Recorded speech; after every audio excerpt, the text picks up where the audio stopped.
This is nice. మనం ఇంతకుముందు SCO గురించి మాట్లాడుకుంటున్నాం. దాంట్లో వచ్చేసి next topic technical SCO. So what is technical SCO and technical SCO ఎందుకు ఇంపార్టెంట్ అండ్ దీంట్లో ఏమేమి మాడ్యూల్స్ ఉంటాయో ఇప్పుడు మనం తెలుసుకుందాం.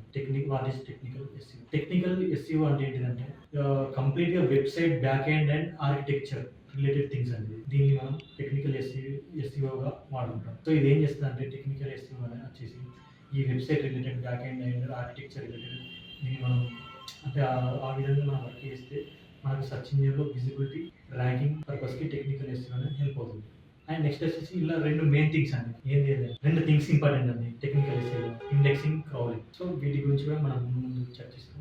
అండ్ నెక్స్ట్ వచ్చేసి why technical SEO important. Technical SEO అనేది ఎందుకు ఇంపార్టెంట్? ఎస్సీఓ అనేది 3 పార్ట్స్ ఉంటాయి కదా, అంటే like on page SCO, of page SCO. వాటితో పాటు ఇది కూడా ఇంపార్టెంట్. ఎందుకు అనేది నేను తెలియజేస్తాను.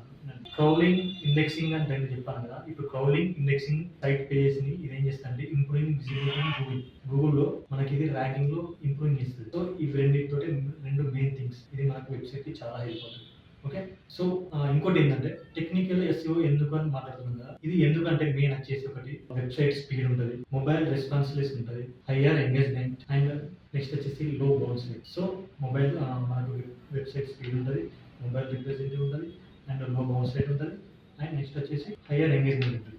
టెక్నికల్ ఎస్సీఓ వల్ల ఇవన్నీ మనకు హెల్ప్ అవుతాయి.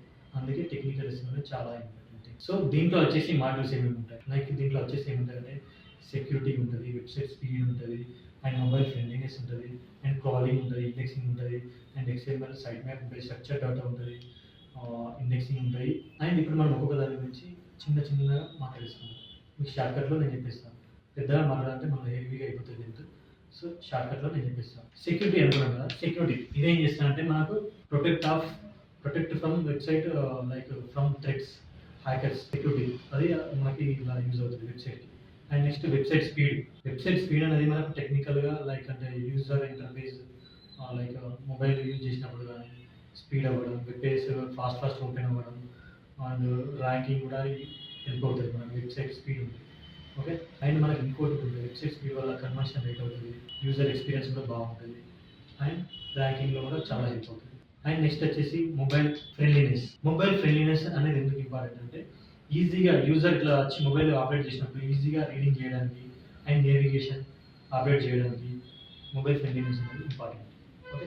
నెక్స్ట్ వచ్చేసి క్రాలింగ్ అంటే ఏంటంటే డిస్కవర్ అంటే లైక్ కొత్త పేజెస్ని డిస్కవర్ చేస్తుంది, అప్డేట్ అంటే కంటెంట్ కూడా అప్డేట్ చేస్తుంది. సో దానికి మనం ఈ క్రాలింగ్ అనేది యూజ్ చేస్తాం. నెక్స్ట్ వచ్చేసి వెబ్సైట్ ఆర్కిటెక్చర్ అంటే basic structure of website like అంటే హోల్ వెబ్సైట్ లైక్ అంటే home, borders, all the things cover అయ్యేది వెబ్సైట్ ఆర్కిటెక్చర్ అంటారు. నెక్స్ట్ వచ్చేసి కెనానికలైజేషన్, prevent duplicate content issues and manage indexing.